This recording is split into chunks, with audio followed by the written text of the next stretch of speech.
Standard routers normally come with a collet or a pair of nuts on there. So it's a pair of spanners to adjust and take out your router cutter. Pair of spanners and trying to hold the cutter at the same time is pretty difficult, and normally you're doing that from underneath the table with the cutter above. What I have here is Musclechuck. Musclechuck, an American product. This is a standard Musclechuck, and the idea is you remove your existing collet.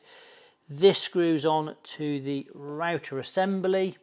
Once it's actually fixed on and positioned, changing over the router cutter is a quarter a turn. It's as easy as that. Put him back in, quarter turn, and we're tightened up. The standard length Musclechucks are available for a whole range of routers: Triton, Trend, Makita, Bosch, Festool, our AUK, just to name a few of them. For this router setup here, we've got an extended Musclechuck. This one here is the Musclechuck 2E, E for extended length. This fits Trend and DeWalt routers.